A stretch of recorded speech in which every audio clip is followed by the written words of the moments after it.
20 minutes of power. Hello, everyone, and welcome to Top 30 Minutes of Power. I am your moderator for this evening. My name is Nicole Salter, and I am so happy that you are taking time out to be with us tonight. In order for us to get the most out of today's session, there are three things that we must agree upon. The first is Jesus is our Savior. The second is He died for our sins. And the third is we can do all things through Him. I just want to let you guys know the purpose of this group is to build and lift each other up. And we do have a mantra, which is I am a powerful being and I will use my powers to empower others. And that is exactly what we're going to do tonight. So, without further ado, I would like to introduce our speaker for tonight, Miss Jory O'Neill. Thank you so much, Nicole. Thank you so much. That's such a wonderful welcome. Hello, everyone. I'm not even going to front with you guys. Today has been a very interesting day, up and down, emotionally. And I prepared a lesson, and then Jesus was like, yeah, I don't like that one. So we're not going to do that lesson. Instead, we're going to have a conversation. And wherever the Spirit leads, I'm going to do my best to follow. So if y'all just rock with me for the day, we're going to take a little time out. During this time, here are some of the things that I want to kind of cover. The initial title of this, session was supposed to be, Are You Being a Good Steward? And I wanted to have a conversation about how we're using our gifts, for using them properly, for mismanaging them, right? And then this morning, something struck me. And hopefully this lands for some of you listening. But I don't know about you. I've made tons of mistakes. Anyone else here made tons of mistakes? Am I alone with this? All right. So we got a couple mistake makers. Amen. It's always great to have company. Tonight's talk is actually going to be titled Mistakes Make Us Great. Right? Nice title. Like, where's she going with this one? I don't know. We're going to find out. It's going to be great. The first thing I'd like for you to do is to take a moment. I want you to think about, what does your dream life look like? Like, I actually want you to take a moment, sit with that. What does your dream life look like? Who's there? Who's not there? What are you doing? Do you work? Are you retired? Are you an entrepreneur creating your own schedule? What about the people around you? Have you created a loving, supportive community for yourself? Do you desire to be a recluse and kind of stick to yourself? What does your dream life look like? And in this dream life, again, we're going to use our imaginations a lot today. Are you showing up and sharing your gifts? So as you think about your dream life, are you showing up for others in this dream life of yours? And are you sharing the gifts that God has given you? So some of this is on track. It's on target for what I wanted to speak about tonight. And some of this, again, is totally the Spirit leading and moving. And that's life, right? We have no idea what happens from moment to moment, but we take each moment in stride and in faith. So my question initially, what does your dream life look like? My next question is to think about a time that you've made a mistake. I actually want you to think about it. Think about a time where you've made a mistake. How did this mistake play out in your life? Was it a lack of grace on yourself that caused this mistake? I want you to notice some of the things that are maybe showing up in your body as you think about the mistakes that you've made. Is it a feeling of uneasiness? Are you unsettled? Is it a little annoying, a little pestering? Now, if you could, I want you to think about what your life would be like if you actually abandoned everything surrounding those mistakes. What happened if you didn't allow them to hold you back?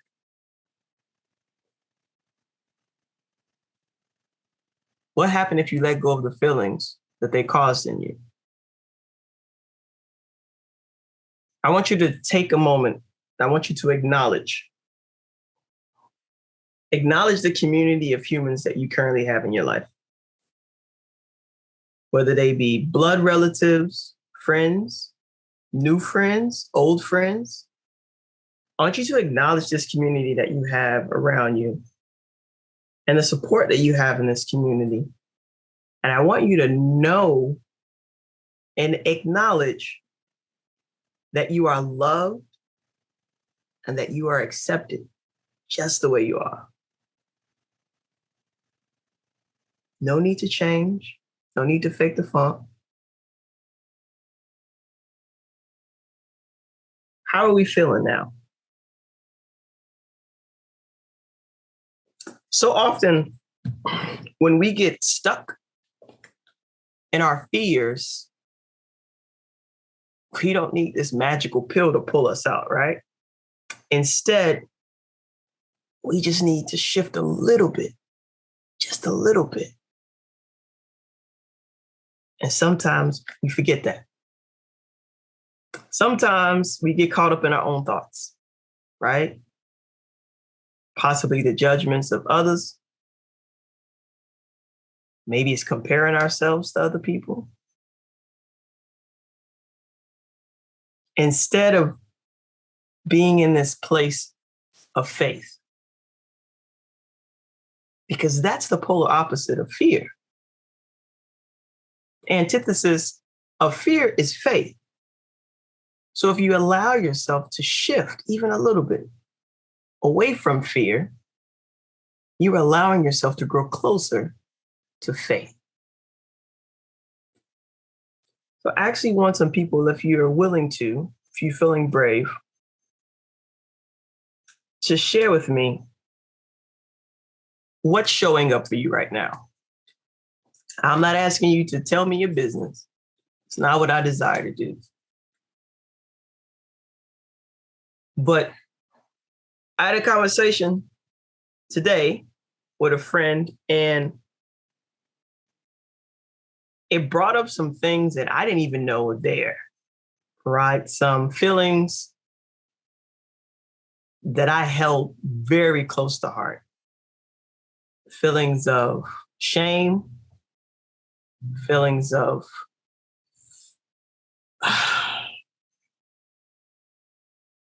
just complete and utter guilt.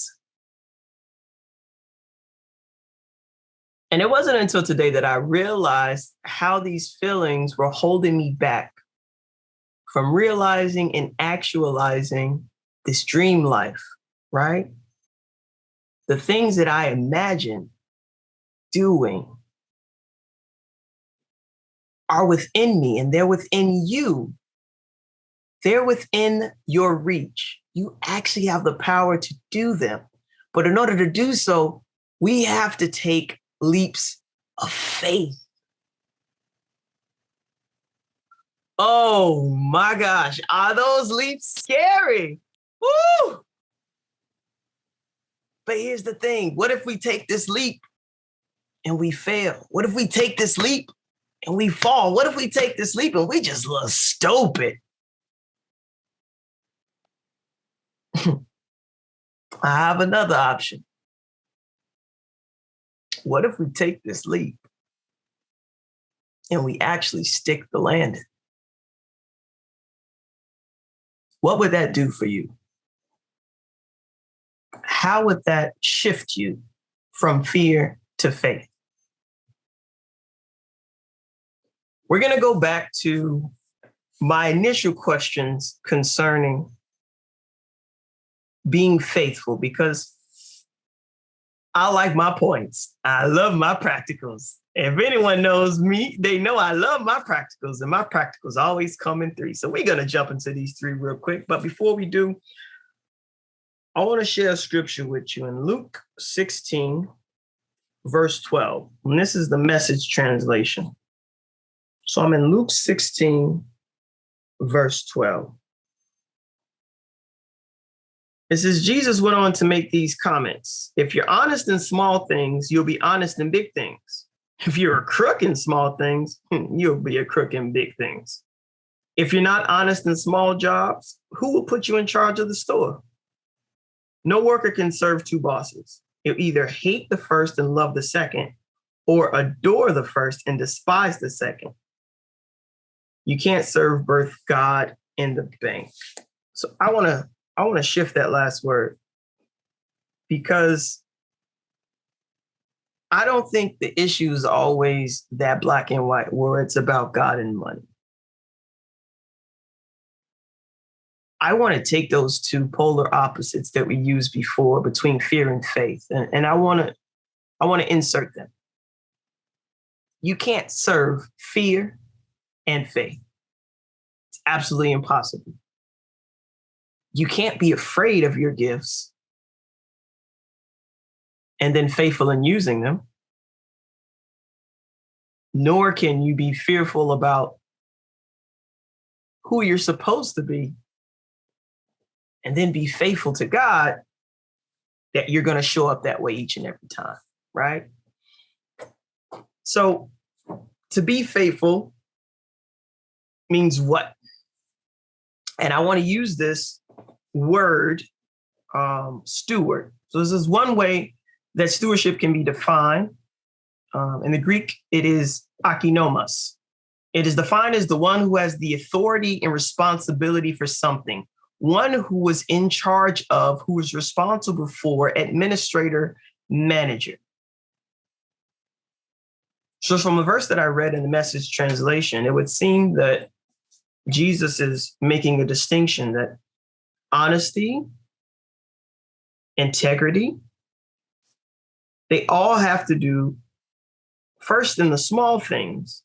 And once we've proven ourselves faithful, once we've proven ourselves to be good stewards of those things, then the abundance comes, right? So there are 3 aspects of stewardship that can be derived from this verse I just read, right?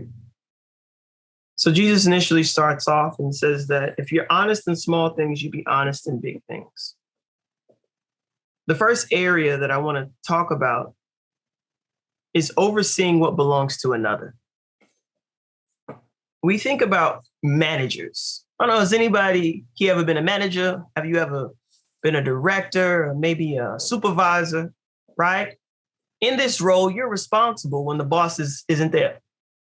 You're responsible for making sure everything goes according to plan, according to schedule, that people get paid on time, they show up on time, right? That the workplace is a flawless environment. Now, I want you to use those same concepts, that same ideology, and I want you to apply them to your life. Because whether you like it or not, whether you acknowledge it or not, you are a steward. God has blessed us with inalienable gifts, talents, skills, right? We're overseers of these skills. They don't belong to us. Our gifts, our talents, they're not ours. We're managing them. So my first question, how are you managing what God has given you? The talents, the skills, right? The gifts. How are you managing those? Jesus says, if you're honest in the small things, you'll be honest in the big things. how many of us believe that our gifts are small and insignificant? Well, are you being honest with them? Because in order for God to bless us over and abundantly, he need to be trusted. So are you being honest and faithfully showing up in those small ways? Or are you just expecting the big blessings? Runneth over, shaking together, pour it out. Will God give us? No. Are you making good use of what you already have in an effort to make room for more? The second area that we see is that an overseer or a steward carries authority to manage what has been entrusted. So the second part of this, it says, if you're a crook in small things, the Message translation, I don't know about you. I'd be like, dag, like a crook, bro. Why? It says, if you're a crook in small things, you'd be a crook in big things. If you're not honest in small jobs, who will put you in charge of the store? I spent a good portion of my time in New York searching to be something, right? Namesake, get myself a nice position with a nice office, nice little desk plaque, made my name on the door. And I realized that there was no way that was going to happen with the type of living and the type of mindset that I had. I was selfish. I'm still selfish. I'm gonna keep it a buck. I'm still selfish. It's something I have to fight through and deal with every day. And God was like, here's a kid. You still ain't got it. Here's another kid. Oh, you hard-headed. Here's a third kid. Oh man, this is a toughie. Here's a fourth. Here's a four kid. I want you to die to your selfishness. Die. And it still comes back, right? So God bless children. I have to die to that part of myself every day. And once I think that I've got it, something else comes along and we have to start all over. Being able to have authority and being able to be entrusted, those are also gifts. Right? If you think about individuals that you maybe work with, individuals whom maybe have wronged you in the past, folks that initially maybe you felt some sort of closeness to, but as time progressed and showed their true colors, how hard is it to engage in loving friendship, therefore after? Right? And so the last one I want to talk about, and this goes hand in hand with that in terms of trusting. A steward is responsible and will be able and must give an account to the owner. Right? So if you have any sort of relationship with God, that is a gift in itself also.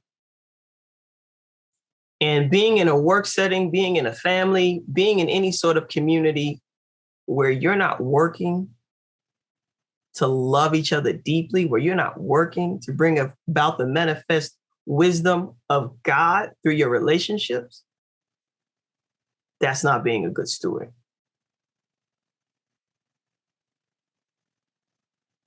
Right? It says that they will give an account to the owner.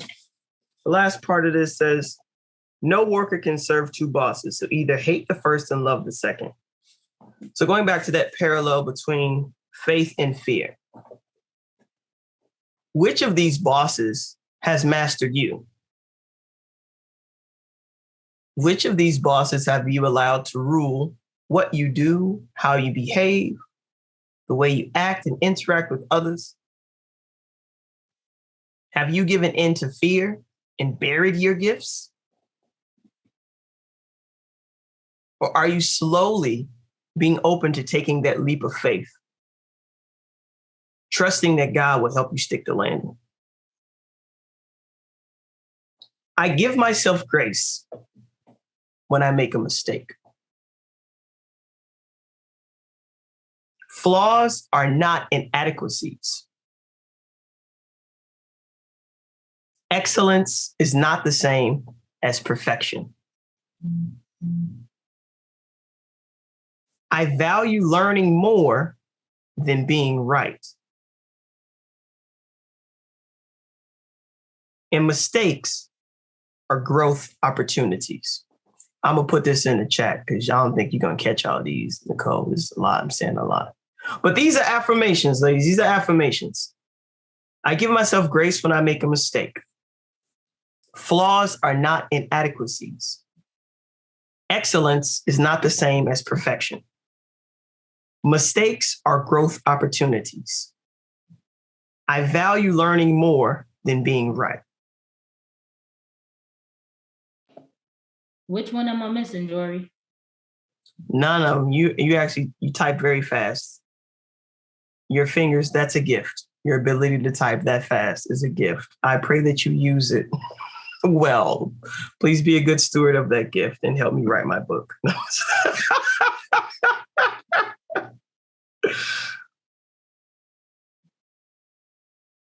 Maybe you're still waiting, though, before you take that leap. You're waiting for what maybe you believe is owed to you. Maybe you're waiting for life to be perfect. You're waiting to have that next exact step all planned out. Or maybe you're just waiting for a perfection that will never come.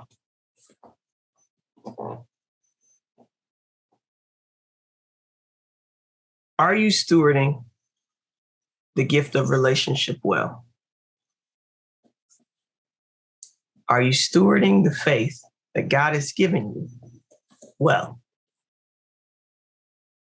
Or are you allowing fear to set in and become your new master? Mistakes make us great, and they allow us an opportunity to learn. I love sports. I teach phys ed. When I think about mistakes, I think about the students that I train. I think about how they only get better if they play against competition better than themselves.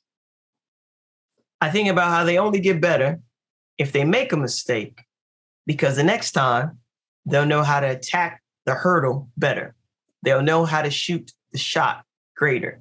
They'll know how to spike the ball with more accuracy.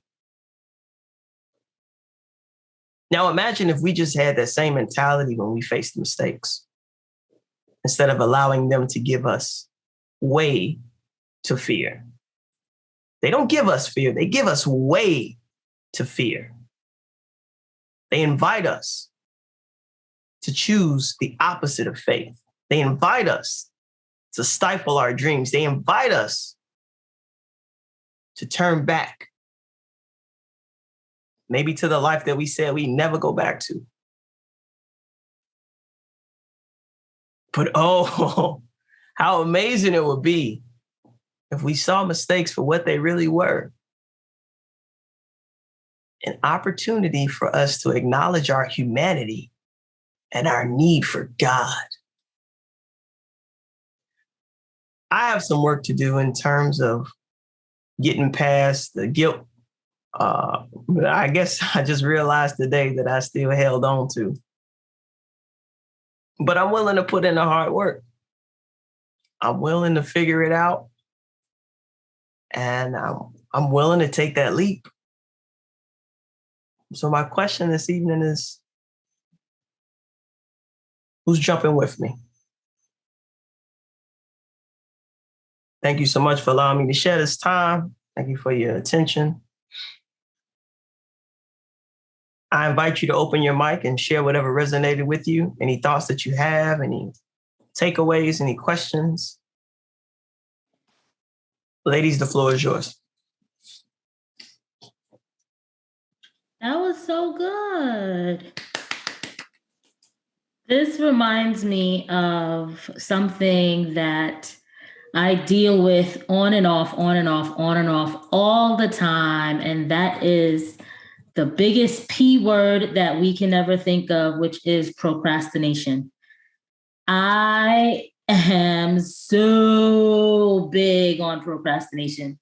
I can think back to when I was in college and I would have like a 10-page paper due and I wouldn't start. It would be due on Monday and I wouldn't even think about it. I wouldn't think about what it needed to be about. I probably didn't even read the syllabus until maybe like Saturday night while I was half asleep.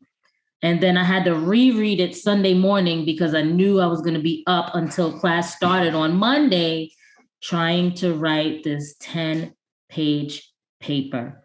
And even now, like there are times where I can see that procrastination is still there. But what I love about this is I give myself that grace, right? To have my 10 minutes, my 15 minutes, sometimes 30 minutes, I ain't gonna lie to y'all, and procrastinate, right? But then I always remind myself that the longer it takes me to start, the longer it's going to take me to finish. And that is what helps me to keep going. And that is what makes my goals happen, right? And I'm noticing that the more that I say those quotes to myself, the shorter my procrastination gets. So yes, practice does make perfect. Mistakes do change us, right? At one point in my life, I was like this mean girl that always walked around with a sour face, and I was always like, Now, oh my goodness, I don't know if people can tell when I'm upset unless they live with me. But I have decided to perfect making God's joy number one in my life. And it doesn't happen all the time. There are still times where the lion comes out. However, I try to make sure that I practice being joyful, even in those times where I'm not happy. And I'm not perfect.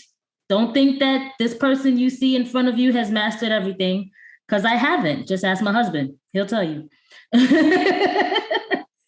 However, I give myself grace for my mistakes and practice, and focus on where I want to be and the attitudes that I want to have. So thank you for reminding me, Jory, that it's okay to have those moments, right? As long as those moments get shorter and shorter as you go by, it's okay to have them. So I thank you for reminding me of that. This was great. No problem. And I just want to clarify one thing. Practice doesn't make perfect. Perfect practice makes perfect. And the only way you're going to be able to perfect those things is if you practice with the strength of God, through whom all things are possible. Thank you so much for sharing, Nicole. The floor is anyone else's. If you desire to unmic, if not, we can land the plane.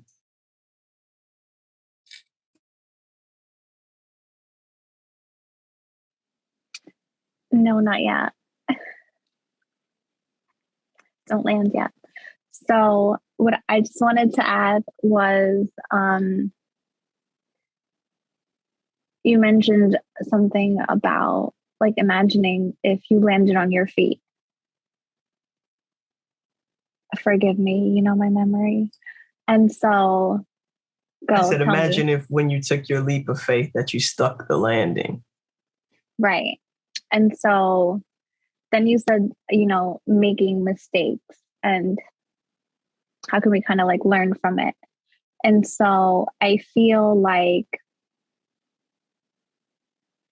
if you don't look at it as a mistake, then you land on your feet every time. And to like unpack the emotions, I feel if you think of it as a mistake, then it's something that you did wrong. But maybe you just could have done it another way that was slightly different, which doesn't make what you did wrong. And so if you look at it as learning, then everyone has to learn a different way. And we don't know everything beforehand. So even if you think you know how to do something, you still have to actually try it. And that's still your first time, which is still learning. So if we look at it as an experience and what we can take away from it in a positive way, then really what you're doing is controlling your reaction to something. But if you change that something from negative to positive, then your reaction will also change from negative to positive. So instead of looking at it as like, oh, I did this wrong, how can I do it different? How can I do it better?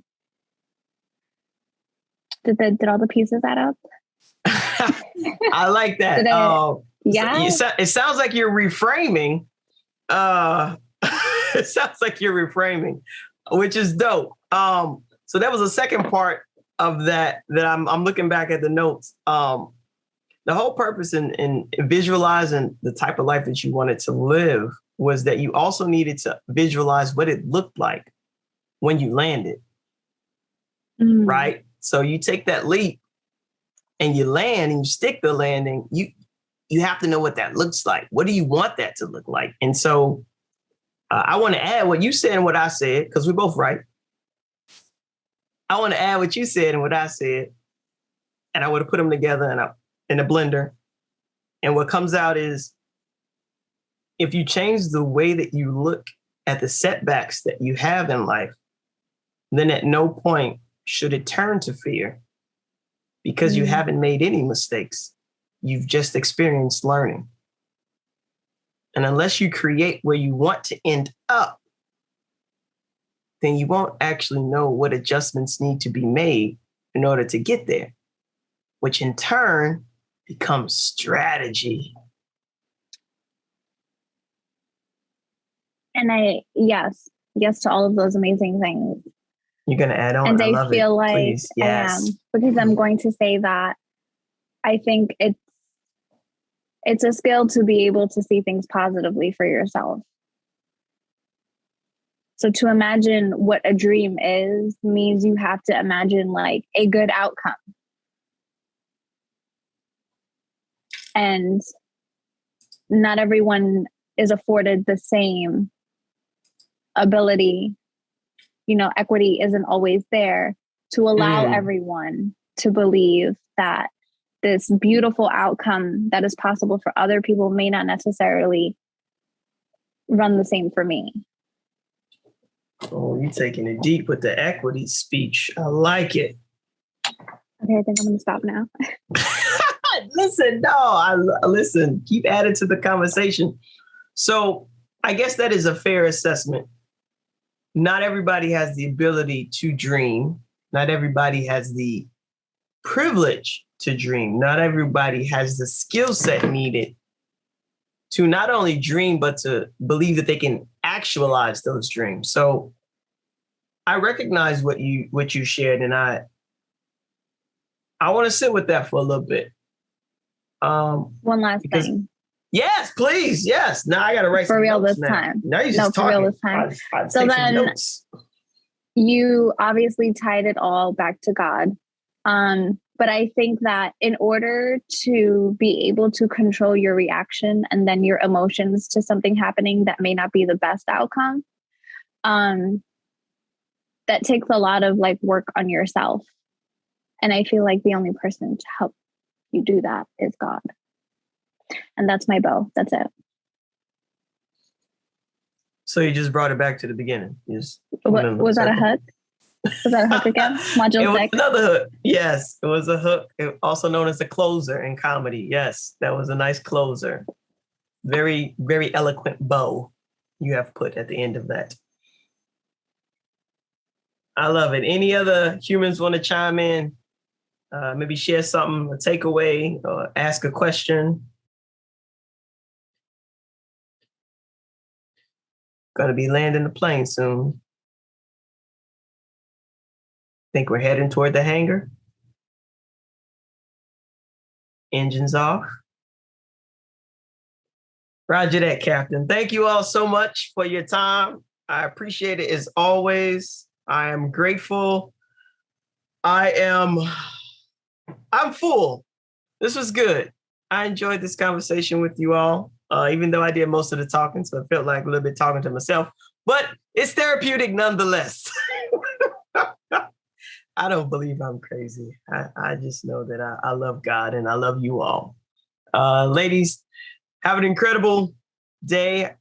Pray that this is the awesome start to the beginning of an incredible and fulfilled week. My name is Jory O'Neill. This is 30 Minutes of Power. Peace.